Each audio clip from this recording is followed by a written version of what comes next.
Harun dan juga Pak Aristan. Intinya tadi kita mendengar dengan jelas ada banyak pengakuan, ya. Mereka mengakui beberapa hal. Yang pertama mengakui bahwa sebenarnya pencekalannya sudah selesai pada bulan Juni, tapi tidak ada pemberitahuan. Nah, ini fatal. Artinya apa? Belum tentu nanti kalau saya misalnya saya ke Sydney lagi meneliti yang katanya sudah punya tanda lulus tapi ternyata nggak ada tanda lulus. Yang katanya sekolah 2 tahun di sana, ya, tapi ternyata hanya 6 bulan di sana. Menurut pengakuan Pak Iksan Katuanda, ya. Nah, itu ternyata mau keluar nanti ternyata dicekal. Ini kan siapa yang bisa menjamin? Karena tidak ada pemberitahuan. Dan itu nanti kalau akan dipermalukan, nanti prapit lagi nanti. Itu kan akan memperpanjang lagi nanti masalahnya, ya. Jadi jelas kalau memang sudah tidak dicekal, ya alhamdulillah. Tapi tetap ada prosedur yang dilanggar. Jadi tidak ada pemberitahuan bahwa pencekalannya sudah dicabut.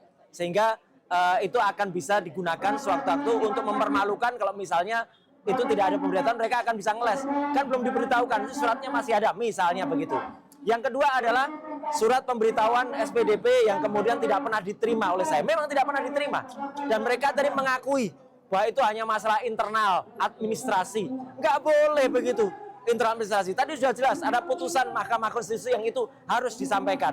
Dan itu wajib hukumnya. Saya jelek-jelek begini ya, itu juga mencoba belajar dari senior-senior yang ahli hukum. Nggak jelek banget ya, nah, dikit lah jeleknya ya, jadi kita tahu bahwa itu harus ada dan tidak pernah disampaikan kepada saya. Artinya apa? Itu ada pelanggaran dan jelas pelanggarannya apa? Pemberlakuan 2 pasal undang-undang yang dua-duanya ini saling sama isinya. Yang satu di KUHP lama, KUHP lama, yang satu di KUHP baru. 310, 311 di lama, 433, 434 di KUHP yang baru. Dan ini kemudian confuse, ya. Kalau kami mengambil contoh tadi di Pengadilan Negeri Jakarta Timur, yaitu contohnya sudah jelas. Bukan kemudian kami mengakui, kemudian memasukkan pokok perkara di sana, tidak sama sekali. Tadi Bang Refli dan juga Pak Aristan sudah mengatakan bahwa kami hanya menyentuh ujungnya saja. Ya, kami tidak menyentuh yang luar. Nah, yang ketiga, yang terakhir yang saya sampaikan yaitu pangkalnya.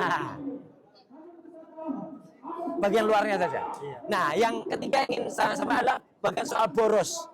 Siapa yang boros? Persoalan yang sangat sederhana sebenarnya.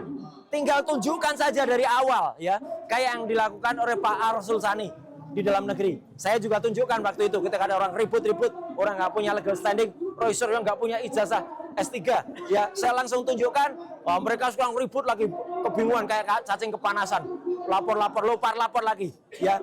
Dan ketika itu dia tunjukkan, ya, maka itu menjadi boros.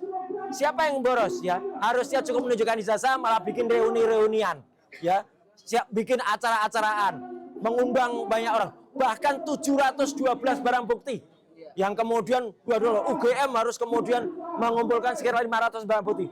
UGM kemudian malah membanding, ya, banding pada putusan di PT UN, dan ternyata putusannya ditolak bandingnya.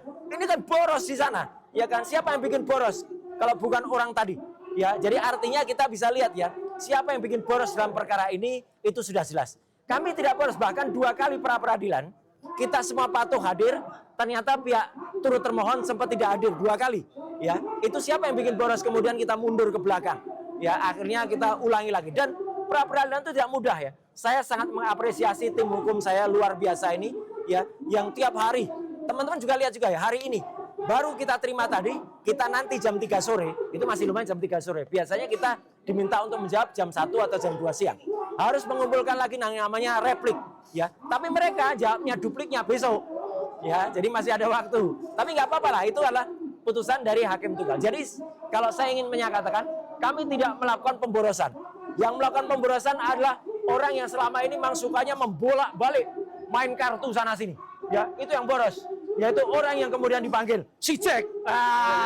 Ini lain ya kasusnya, ya. Kalau ada yang dulu hitam, kalau ini putih. Ya. Jack ini mau bermain putih-putih tapi boros dia. Jadilah Jack yang bikin boros bolak-balik. Itulah yang dia bikin boros, ya. Kita ingin hemat, kita ingin peradilan cepat, tapi ternyata ada orang yang memboroskan anggaran kayak gini nih, anggaran 712 alat bukti, 100 sekian saksi, 20 sekian ahli. Mana nanti kalau kita hadirkan boncos semua itu nanti, dan nanti akan kita uji selanjutnya. Saya kira itu yang dari saya. Sekian, terima kasih. Wassalamualaikum warahmatullahi wabarakatuh. Sampai jumpa nanti sore pada pembacaan replik. Oke. Ya, oke. Cukup ya? Ya. Nggak ada pertanyaan kan? Nah. Oke, ya. Assalamualaikum.